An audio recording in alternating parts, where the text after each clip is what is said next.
नमस्कार मित्रांनो. दुर्गा या मालिकेच्या आजच्या भागात आपण बघणार आहोत. अजिंक्य दमयंतीला म्हणत असतो, "तू हे जे काही वागली आहेस ना, हे तुला फार महागात पडणार आहे." त्यावर दमयंती म्हणते की स्वस्त गोष्टींचा शोक आपण पण करत नाही. पुढे अजिंक्य बोलतो, "तुझ्यासारख्या दीडदमडीच्या बाईला 5 कोटी द्यायला मला येड नाही लागलं. 2 पाच घे आणि तोंड काळं कर." त्यावर दमयंती म्हणते की तू काय साडीच्या दुकानात उभा आहेस का भाव करायला? आणि आकडा कमी पण केला असता रे, पण तुझ्या बायकोने माझ्या अंगाला हात लावला. आता ही कानाखाली किती महागात पडेल बघ आता तू." त्यावर अवंतिका म्हणते की तीच तुझी लायकी आहे. आम्ही तुला घरात घेतलं ना, हेच तुझं नशीब समज. आणि अशा पोलिसांच्या पोकळ धमक्या नाही द्यायच्या. आमच्याही फार ओळखी आहेत. पुढे अजिंक्य म्हणतो की आपली पहिली भेट आठव, तिथपासून तर विश्वासरावाचं सांगितल्यापर्यंत. जेव्हा अजिंक्य पहिल्यांदा दमयंतीला भेटतो त्यावेळेस दमयंतीला म्हणतो, "मला घरी जावंसं वाटत नाही.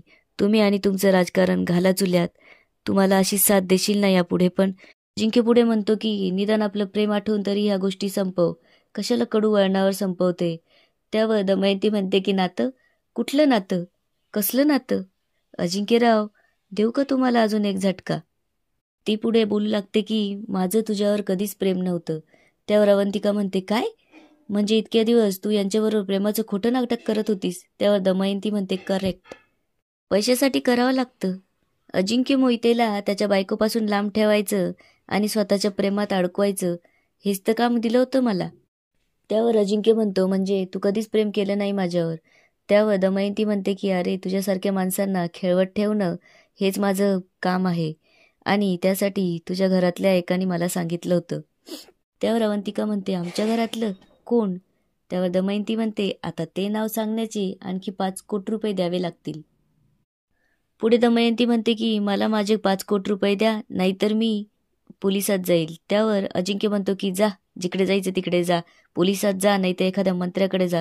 घाबरत नाही तुला. त्यावर दमयंती, "ठीक आहे, तुझी मर्जी आणि भोगा आता," असं म्हणून तिथून निघून जाते. ते अमय जग्गू मामाला दादासाहेबांसमोर घेऊन येतो. त्यावर दादासाहेब म्हणतात, "या या या जग्गू शेठ, अलभ्य लाभ. चिरंजीव एवढी मोठी व्यक्ती आपल्या घरी आली आणि तुम्ही पायघड्या घातल्या नाही." तर जग्गू दादासाहेबांचे पाय धरून म्हणू लागतो, "माफ करा दादासाहेब, मी काय नाही केलंय." त्यावर दादासाहेब म्हणतात की तू काय नाही केलंय जग्गू? तू जे काही केलंय ना, त्यासाठी तुझा सत्कारच झाला पाहिजे. पुढे दादासाहेब जग्गूला म्हणतात की आमची अख्खी हयात गेली राजकारण करण्यात आणि तू आमच्याशी डावपेच खेळतोय. मनात आलं ना तर तुला असं गायब करू, न तुला कळणार न तुझ्या लाडक्या बहिणीला. पुढे अमय जग्गूला विचारू लागतो, "मामा, काय प्रकारे हा? काय केलंस तू?" त्यावर दादासाहेब म्हणता, "आता तोंड उघडणार आहेस का की जीभ भासडू तुझी?" जग्गू बोलू लागतो, "दादासाहेब, या गावात मला खूप मान होता. सगळे लोक मान झुकून जग्गू शेठ असे बोलायचे. पण ज्या क्षणी तायडी ह्या घरात लग्न करून आली ना, तिने माझ्या डोक्यात एक पिल्लू सोडलं. जग्गू हीच वेळ आहे मोठी जीभ घ्यायची. ती मला या घरात घेऊन आली आणि तुमच्या कारभारात चिटकवलं. लई पैसा कमवला दादासाहेब, प्रॉपर्ट्या बी कमवल्या. पण एक गोष्ट मी कायमची गमावून बसलो, माझा मान. पण तो मी का जाऊ दिला माहितीये दादासाहेब? माझ्या पोरीसाठी, सुमनसाठी. तायडीने मला वचन दिलं होतं की मी तुझ्या सुमनला सून म्हणून या घरात आणील. त्यासाठी मी पावलोपावली अपमान सहन केला, लोकांच्या टपल्या खाल्ल्या. का? तर माझ्यानंतर माझ्या सुमनचं बरं व्हावं म्हणून. पण ज्या तायडीवर मी विश्वास ठेवला होता तिनंच मला दगा दिला. त्याच वेळेस माझं टाळकं फिरलं होतं." दादासाहेब म्हणता की जगन्नाथ डोई पुढे, तुमची स्टोरी ऐकून आमच्या डोळ्यात पाणी आलं बघा. पुढे ते अमयला म्हणतात, "मोबाईल घ्या आणि रेकॉर्ड झालंय की नाही बघा." त्यावर जग्गूला धक्का बसतो. पुढे दादासाहेब बोलू लागतात, "जग्गू शेठ, अहो तुम्ही तुमच्या बहिणीवर एवढा भरोसा ठेवला. आमच्यावरही एखाद्या वेळेस ठेवला असता तर तुमचा फायदाच झाला असता." पुढे जग्गू म्हणू लागतो की दादासाहेब, या जग्गूला ना लोक आजवर नाचवत आले. पण मी बी असा डाव टाकला की सारे फासे पलटी झाले आणि म्हणूनच मी तुम्हाला तो व्हिडिओ पाठवला. तो पुढे म्हणतो की फक्त एकच चूक झाली. त्या शांतारामला मारताना माझी चेन खाली पडली. त्यावर अमय म्हणतो की मामा, तू त्याला मारलं हेच माझ्यासाठी शॉकिंग आहे. एका माणसाचा जीव गेलाय त्या व्हिडिओ पायी, असं आहे तरी काय त्या व्हिडिओमध्ये? त्यावर दादासाहेब मोबाईल हातात देतात आणि म्हणतात की चिरंजीव, आम्ही तुम्हाला म्हटलं होतं ना की वेळ आल्यावर आम्ही तुम्हाला तो व्हिडिओ दाखवू. अमयला व्हिडिओ पाहून खूप मोठा धक्का बसतो. पुढे जग्गू मामा म्हणतो की बेबीमाच्या सांगण्यावरून आम्हीच हे घडवून आणलं होतं. पण आता तुम्ही आमचा जीव घेणार हे आम्हाला माहिती. त्यावर दादासाहेब म्हणतात की नाही नाही नाही, आम्ही एवढे निर्दयी नाही जग्गू. जर आम्ही तुझं हे रेकॉर्डिंग तिला दाखवलं तर. त्यामुळे आता आम्ही जे सांगू तेच कर, नाहीतर आम्ही तुझा जीव घेऊ आणि निघ इथून. अमय बोलू लागतो की आय कांट बिलीव्ह दिस दादासाहेब, माझी आई ह्या लेवलला जाऊन वागू शकते याच्यावरच माझा विश्वास बसत नाहीये. त्यावर दादासाहेब म्हणतात की सावरा, स्वतःला सावरा चिरंजीव. नागिनीला कितीही पिल्लं झाले ना तरी डसायची वृत्ती ती सोडत नसते. इकडे ईशा एकटी तिच्या रूममध्ये रडत असते. तेवढ्यात अमय तिथे येतो आणि तिला विचारू लागतो, ईशा काय झालंय, कोणी काही बोललंय का रडतेस तू? त्यावर ईशा म्हणते की अमय, सकाळपासून मला खूप भीती वाटते, रात्रभर मला झोप आली नाही, मला सारखे विचित्र स्वप्न पडताय. त्यावर अमय विचारू लागतो, अगं कसली भीती वाटते तुला, कसले स्वप्न पडताय?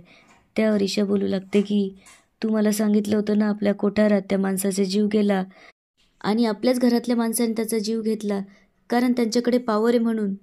त्यावर अमय बोलतो, ईशा हे या घरात पूर्वीपासून चालत आलंय, आपण या गोष्टीपासून खूप लांब होतो. पुढे ईशा अमयपासून लांब जाते व म्हणते, अमय मी पण तुला खूप त्रास दिला आहे ना, आता तू पण मला मारून टाकशील का? अमय म्हणतो, ईशा काय बोलतेस तू, हे तुला वेड लागलंय का? तिला जवळ घेतो आणि म्हणतो, हे बघ ईशा, लिसन टू मी, जोपर्यंत मी जिवंत आहे ना तोपर्यंत तुला काहीही होऊ देणार नाही. त्यावर ईशा म्हणते की प्लीज ना, आपण इथून निघून जाऊ ना, चल ना अमय. त्यावर अमय म्हणतो की हो जाऊयात आपण, मलाही हे घर आपलं वाटण असं झालंय, आपण लवकरात लवकर इथून निघून जाऊया.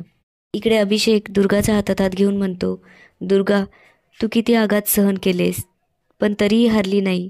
त्यावर दुर्गा म्हणते, लोकांनी बोलणं टाकलं होतं आमच्याशी, का तर आम्ही विश्वासरावचे नातेवाईक आहे म्हणून. आम्हाला गाव सोडून पळून जावं लागलं होतं, पण कितीही पळ काढा शेवटी भूतकाळ सोडत नाही. बघ ना, शेवटी आलेच ना मी मोहित्यांच्या घरात. त्यावर अभिषेक म्हणतो की हे मोहित्यांचं नाही, देशमुखांचं घर आहे आणि या घरावर तुझ्या आईचा अधिकार आहे आणि आपण या घरात तुझ्या आईला पुन्हा घेऊन यायचंय. त्यावर दुर्गा म्हणते की तेच माझं स्वप्न आहे रे, ज्या घरातून तिला हाकलून लावलं होतं त्या घरात तिला सन्मानाने परत घेऊन यायचं.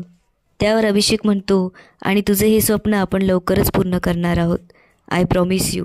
आणि याच ठिकाणी आजचा एपिसोड संपतो. आता पुढे काय होणार आहे ते बघूया उद्याच्या भागात. धन्यवाद.